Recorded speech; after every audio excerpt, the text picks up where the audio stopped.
Circuitos eléctricos.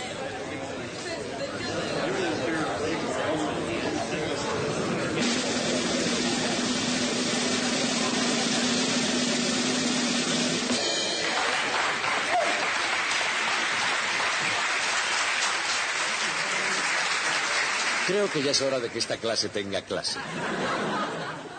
Hoy día los científicos somos gente poco ceremoniosa, y en verdad es raro ver a uno trajeado así. Pero en el siglo XIX era bastante frecuente que para dar clases de cierta categoría se vistieran solemnemente. Y en ningún sitio fue esto más cierto que en la famosa Royal Institution. Tengo una fotografía que se hizo a mitad del siglo XIX. Esta determinada lección pública fue digna de ser inmortalizada en una fotografía debido a la asistencia del príncipe de Gales. Para eso se trataba de una institución real. El príncipe de Gales debe ser uno de estos muchachos que están aquí en primera fila. Sin embargo, yo no sé cuál es. Pero la razón por la que esta disertación es digna de ser recordada no es por la asistencia del príncipe de Gales, sino porque fue pronunciada por Michael Faraday. De hecho, en una conferencia como esta de la fotografía, hace unos 200 años, Michael Faraday quedó tan embelesado por la ciencia que decidió abandonar su prometedora carrera de aprendiz de encuadernador. Pero en esa serie de conferencias hubo un hombre que causó una impresión duradera en toda la tradición. Se llamaba Charles Whiston. Y fue una figura clave en la elaboración de las tuercas y tornillos que hicieron de la electricidad algo práctico. Y esas tuercas y tornillos constituirán nuestro tema de hoy.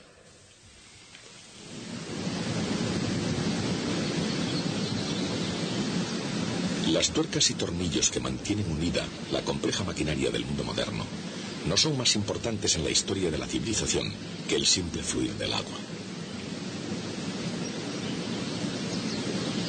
Aprender a controlar y dirigir el curso del agua ha sido un ingrediente crítico en el desarrollo de las civilizaciones.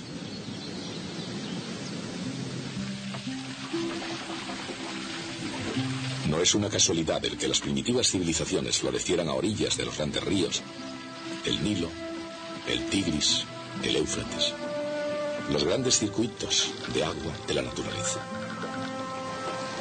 Para poder prosperar, cada sociedad tuvo que desarrollar medios para manipular, controlar, distribuir la corriente de agua en regadíos y drenajes frente a inundaciones y para fomentar el desarrollo de las ciudades.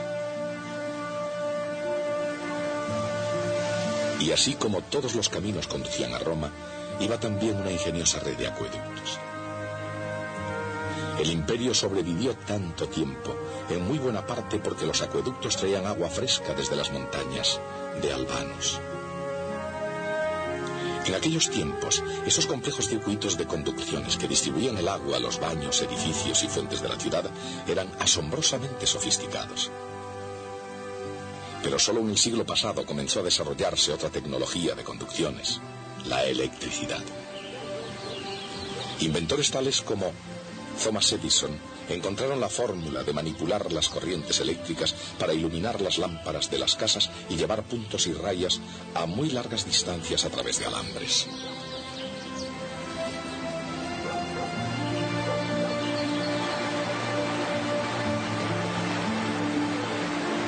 También crearon las formas de generar y distribuir electricidad por redes cada vez más complejas.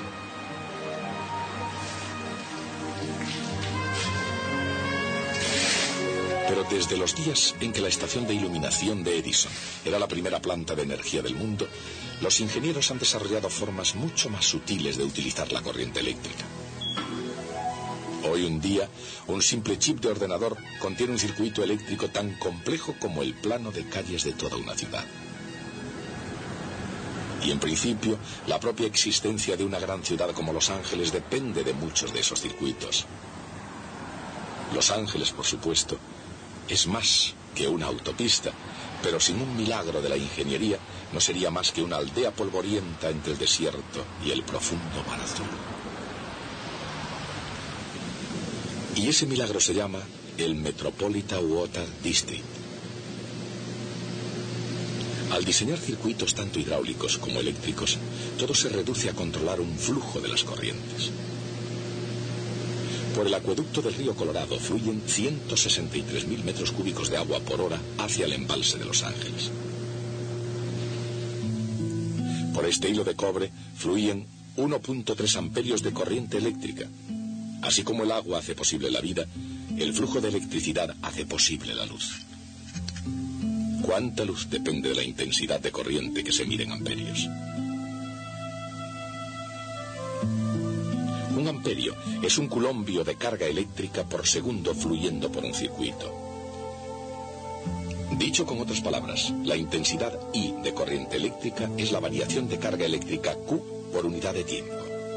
En cualquier instante esa intensidad es la misma en todos los puntos a lo largo del hilo, porque la carga eléctrica, como el agua, ni se crea ni se destruye a lo largo del camino. Simplemente se mantiene circulando. Mientras que los ríos han estado circulando durante miles de años, hasta 1800 la electricidad era básicamente un campo estático. En ese año Alessandro Volta se adelantó e inventó la batería. Esta nueva fuente de energía llamada pila voltaica hizo posible que se pudiera mantener un flujo de electricidad y se abrieran las compuertas del progreso. Con ello, Sir Humphrey Davy pudo obtener pronto nuevos y brillantes metales, sodio y potasio, a partir de las sales de sodio y potasio. Pocos años después, Hans Christian Ørsted desvió una aguja magnética con solo la corriente de una pila voltaica y así descubrió el electromagnetismo. Más tarde, en el siglo XIX, Thomas Edison utilizó el flujo continuo de la corriente eléctrica suministrada por una pila voltaica para desarrollar la primera lámpara eléctrica. Y también utilizó esa corriente para perfeccionar un dispositivo inventado por otros, el telégrafo. Mucho antes, Carl Friedrich Gauss había visto el potencial en la desviación de la aguja de la brújula de Ørsted. El cierre de un interruptor eléctrico en un cierto lugar podía hacer que en otro lugar se moviera un imán. Muy pronto también otros llegaron a conseguir eso mismo. El telégrafo mantenía la promesa de una comunicación casi instantánea a larga distancia. Pero al principio la promesa de esa llamada larga distancia tuvo una vida corta. Después de recorrer varios kilómetros, la señal era demasiado débil para hacer funcionar el dispositivo magnético.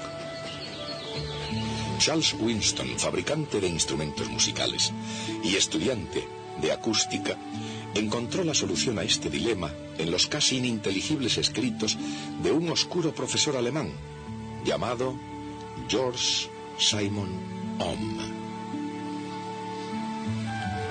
Winston demostró, mediante experimentación directa, lo que Ohm había predicho a base de razonamientos matemáticos abstractos.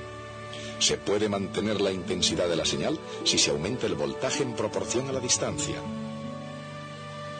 Winston había verificado la regla conocida como ley de Ohm.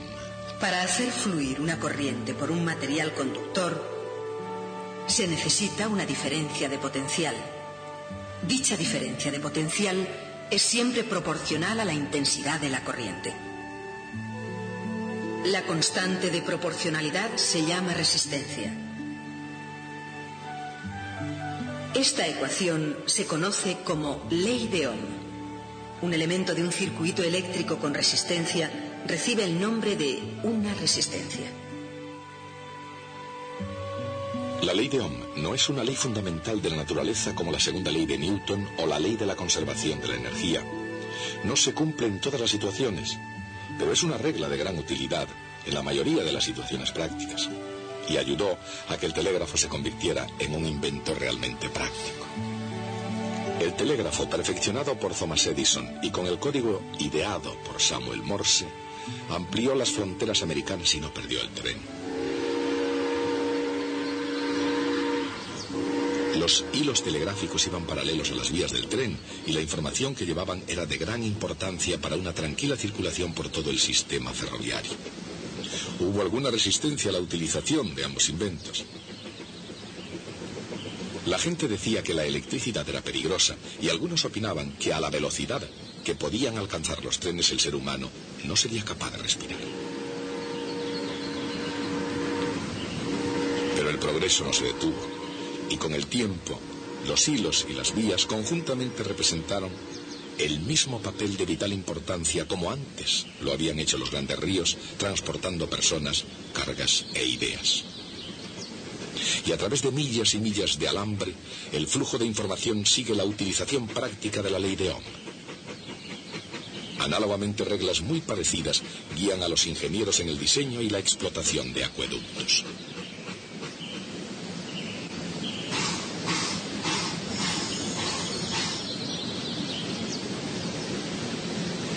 Esos ingenieros saben, desde hace mucho tiempo, que la velocidad de la corriente de agua por una tubería depende precisamente de una serie de factores.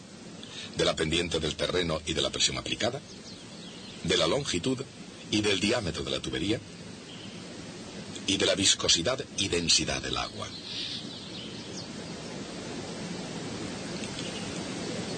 De modo análogo, la intensidad de la corriente eléctrica que pasa a través de una resistencia depende de la caída de tensión a través de ella, de su sección y de su longitud, y del material de que esté hecha.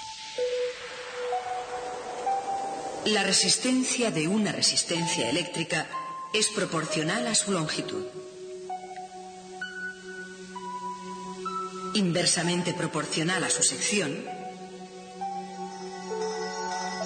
y proporcional a su resistividad o tendencia a frenar el flujo de electrones. Todos los materiales tienen esa tendencia, pero en grado distinto. Si colocamos resistencias en un circuito, una a continuación de otra, harán el mismo efecto que si hubiéramos colocado una resistencia más larga.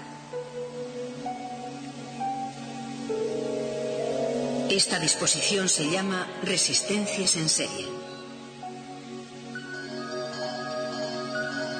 Si colocamos resistencias una al lado de otra, aumentará la sección por donde puede pasar la corriente. A esto se llama resistencias en paralelo, y el conjunto tiene menos resistencia que cada una por separado. Y lo mismo pasa con el agua. Si colocamos secciones de tubería en serie, es lo mismo que si la hiciéramos más larga, y la resistencia al movimiento aumentaría. Pero si las tuberías se colocan una al lado de la otra, pueden transportar más agua con más facilidad. Y estas en particular conducen gran cantidad de agua, haciéndola subir 480 metros de altura desde el río Colorado hasta un punto desde el que pueda descender hacia Los Ángeles. Pero como el embalse y la estación de bombeo fueron pensados para llevar tanta agua, el propio proyecto encontró una dura resistencia, sobre todo por parte de Arizona, el estado que casualmente está al otro lado del río. El día que comenzaron las obras de construcción, en el año 1934, los soldados del estado de Arizona se apostaron a la orilla del río con rifles y ametralladoras. En este caso, la base de la resistencia era clara. El flujo del progreso para California era a expensas del futuro de Arizona. Pero, ¿qué pasa de la resistencia natural al avance de los electrones? ¿Cuál es exactamente la naturaleza de la resistencia eléctrica? Bajo la influencia del campo eléctrico, los electrones se mueven por un metal como una canica cuando cae en un flujo viscoso. Si no fuera por la resistencia, acelerarían libremente como cuando un cuerpo cae en el vacío. Pero en la realidad se mueven con una velocidad media constante. La resistividad es como la viscosidad. Cuanta más tenga un material, más lentamente se podrá mover una partícula en su interior.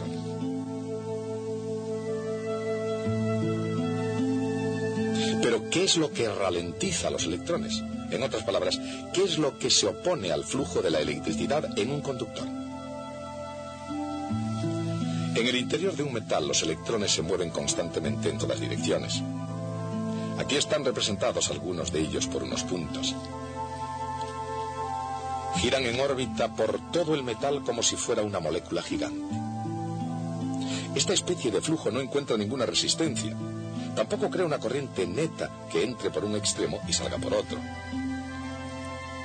En esas condiciones, el conductor está en equilibrio electrostático. No hay campo eléctrico en su interior. No hay diferencia de potencial de un extremo al otro. Pero si una batería hiciera circular una corriente eléctrica, ese equilibrio se destruiría y se crearía un campo eléctrico en el interior del conductor.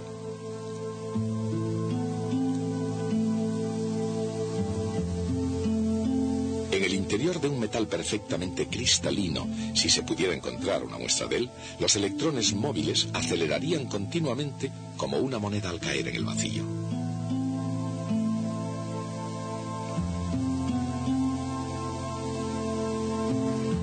Pero en el mundo real, los cristalinos no son perfectos. Tienen defectos e impurezas y sus átomos vibran con energía térmica.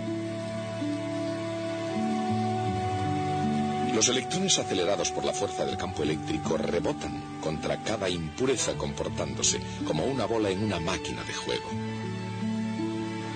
Todos esos rebotes, todas esas paradas y arrancadas producen la resistencia que impide que el electrón circule aumentando su velocidad.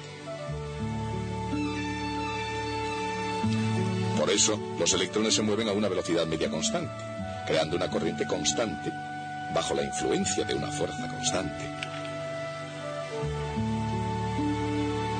Cuando los electrones tropiezan con las imperfecciones, hacen aumentar las vibraciones de los átomos. De ese modo, la energía eléctrica de los electrones acelerados se convierte en energía térmica de los átomos vibrando. Y hace aproximadamente 100 años, de ese calor salió una idea brillante. Si una resistencia adquiere calor suficiente, brillará. Y Thomas Edison encontró los materiales apropiados que brillasen con luminosidad. Por supuesto que todos los circuitos brillan, pero sí producen calor, tanto si es deseado, como si no. Los ordenadores, por ejemplo, tienen ventiladores para eliminar el calor no deseado. De hecho, algunos superordenadores generan tanto calor que requieren un sistema de refrigeración líquido que mantenga la temperatura baja. Y ese calor, tanto si es un objetivo buscado como si no, consume energía al producirse.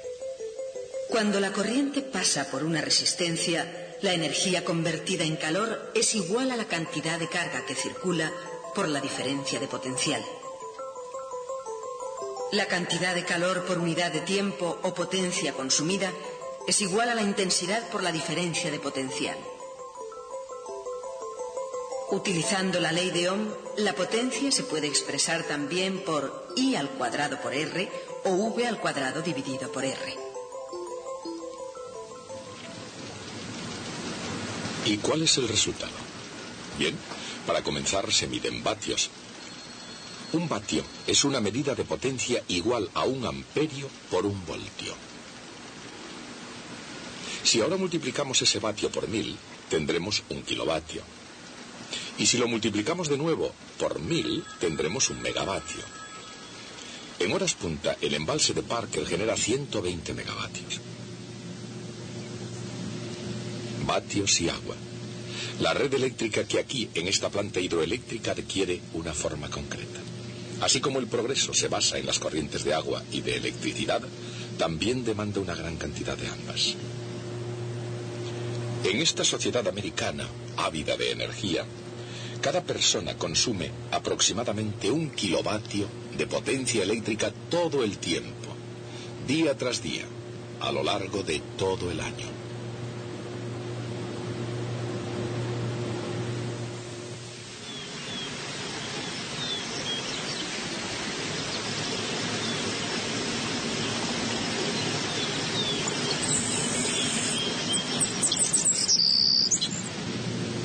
Para suministrar a los consumidores ambas cosas, agua y energía, los ingenieros tienen que dominar primero el arte y la ciencia del diseño de circuitos.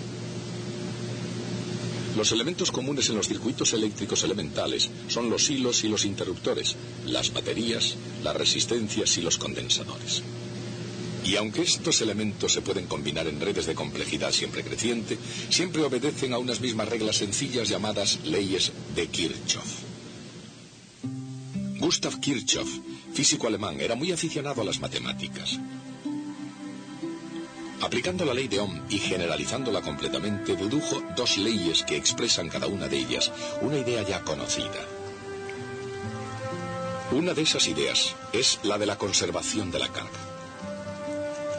Y la correspondiente ley en los circuitos es que cuando una corriente se divide en dos o viceversa, la suma de las intensidades de las corrientes que llegan al nudo es igual a la suma de las intensidades de las corrientes que salen de él. La otra ley de Kirchhoff expresa la conservación de la energía. Una carga eléctrica que recorre un circuito completo ni pierde ni gana energía.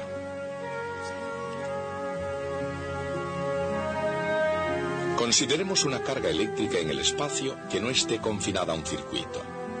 Si se mueve por el espacio a lo largo de la trayectoria que la lleve de nuevo a su punto de partida, no se habrá realizado trabajo neutro.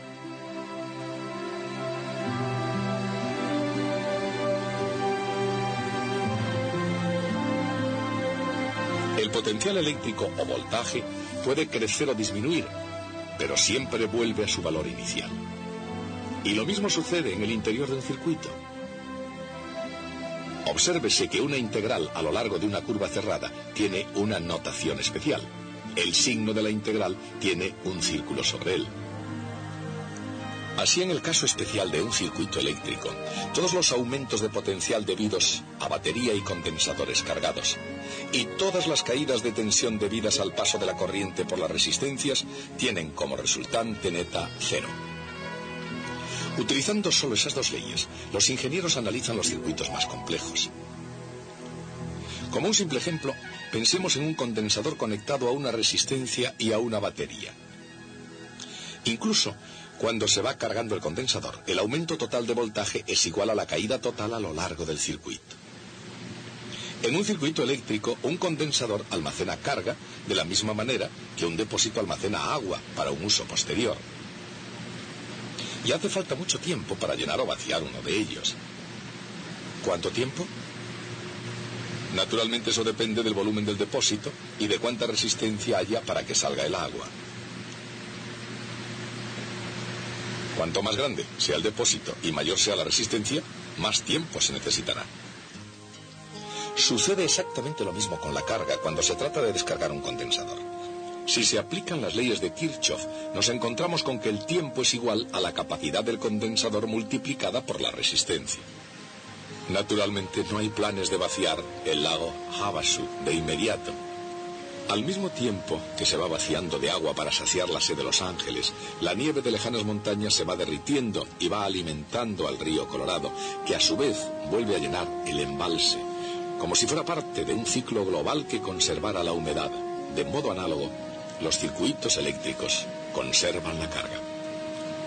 Y así es como la noción de evolución se añade al principio de conservación, tal vez queriendo demostrar con ello que cuanto más cambian las cosas, más siguen siendo las mismas. La civilización sigue dependiendo de las corrientes, aun cuando se añada al flujo de la electricidad. Y la moderna ciudad de Los Ángeles, al igual que la antigua Roma, está limitada y depende de la habilidad de canalizar y distribuir dichas corrientes.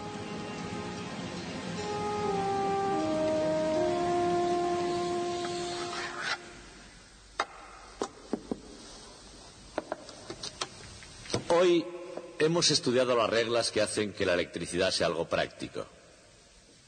Fueron antes elaboradas por personas llamadas Ohm, Kirchhoff y Charles Whiston. El propio Whiston, que era muy admirado por sus colegas en su tiempo, era desconocido del público. Era muy vergonzoso y casi se ponía enfermo ante un auditorio, igual que yo. De hecho, esa fue la causa por la que consiguió que se cambiara la tradición de que las conferencias fuesen públicas en la Royal Institution. Parece ser que una tarde de 1846, Charles Winston tenía que pronunciar una de esas lecciones ante el público, pero justo en el último segundo, con el auditorio ya sentado, Winston sintió miedo y salió huyendo sin dejar a nadie que le sustituyera. Entonces Michael Faraday intervino e, improvisando una brillante conferencia, especuló acerca de que la luz podría ser una especie de perturbación de la electricidad y del magnetismo, una idea que muchos años después resultó ser cierta. La tradición de esas lecciones públicas en la Royal Institution sigue conservándose en nuestros días. Todos los viernes, a las 8 en punto de la tarde, un científico famoso, vestido de etiqueta como yo ahora, debe intervenir ante un brillante auditorio y pronunciar una conferencia sobre los últimos desarrollos de la ciencia. Pero, durante media hora antes de la conferencia, el científico permanece encerrado en un cuartito para asegurarse de que no podrá hacer el Winston y salir corriendo en el último momento. Y esa es la razón por la que yo he sido encerrado en ese cuarto hasta el inicio de esta clase. Hasta el próximo día.